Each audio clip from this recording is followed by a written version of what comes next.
બોલો શ્રી ગણપતિ બાપા મોર્યા, ગણપતિ દાદાની જય। કેમ છો મિત્રો, મજામાં? આપ સૌને ગણેશ ચતુર્થીની હાર્દિક શુભકામનાઓ।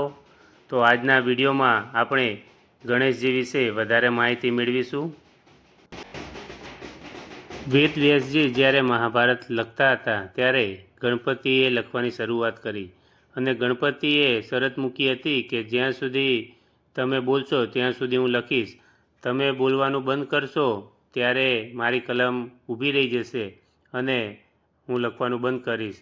તો એ જ દિવસ એ ગણેશ ચતુર્થીના દિવસ તરીકે ઉજવવામાં આવે છે।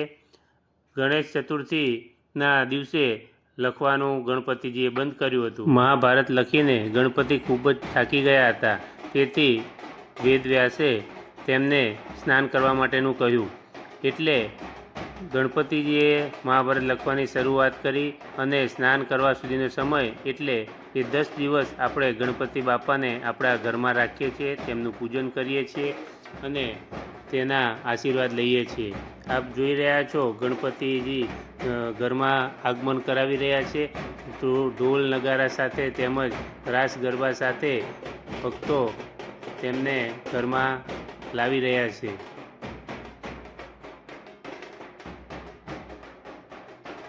ગણપતિ દાદાના ઘરમાં આગમન પહેલાં તેમને દરવાજા ઉપર તેમનું વિધિપૂર્વક સ્વાગત કરવામાં આવે છે। ગણપતિ દાદાના આગમનથી ઘરમાં સુખ શાંતિ બની રહે છે।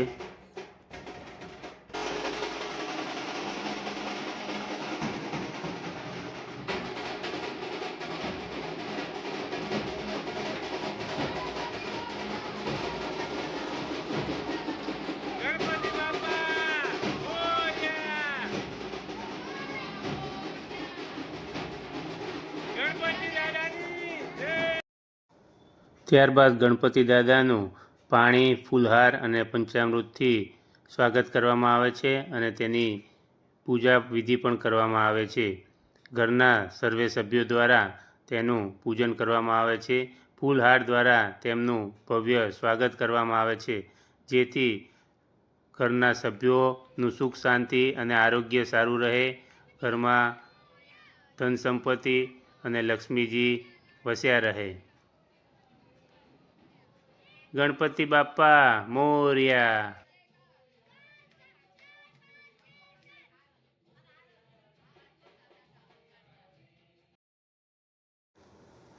જેટલા દિવસ તમે ગણપતિ દાદાને રાખો એટલા દિવસ તેમને થાળ, પૂજન અને આરતી કરવાની હોય છે, જેથી ઘરના સભ્યોની એક સૂત્રતા પણ જળવાય અને દરરોજ તેમના દર્શન કરવાથી મનને શાંતિ પણ મળે છે। ગણપતિ દાદા માટે કહેવાય છે કે સ્વતંત્રતાની ચળવળ વખતે મૌર્ય સમાજે ગણપતિનો સાર્વજનિક ગણેશ ઉત્સવ ચાલુ કર્યો હતો। ત્યારથી જ અત્યારે પણ ઘરે ઘરે અને ગામડે ગામડે આ ઉત્સવ ધામધૂમથી ઉજવવામાં આવે છે। તેની પૂજા કરવામાં આવે છે, આરતી કરવામાં આવે છે, ત્યારબાદ બધાને પ્રસાદ આપવામાં આવે છે। એવું કરવાથી આપણા એકબીજા વચ્ચે રહેલો મનમેળ એકદમ મજબૂત બને છે। ગણપતિ દાદાને આસન આપીને તથા તેનું ડેકોરેશન કરીને તેને બિરાજમાન કરવામાં આવે છે। અત્યારે ઇકો ફ્રેન્ડલી એટલે કે માટીમાંથી બનાવેલા ગણપતિ દાદાનો વધારે ઉપયોગ કરવામાં આવે છે, જેનાથી તેના વિસર્જન વખતે કોઈ પ્રદૂષણ કે કોઈ હાનિ પહોંચતી નથી। સરકાર પણ અત્યારે ઇકો ફ્રેન્ડલી ગણેશજીને પ્રોત્સાહન આપે છે, તો આપણે સૌએ ઇકો ફ્રેન્ડલી ગણપતિનો ઉપયોગ કરવો જોઈએ।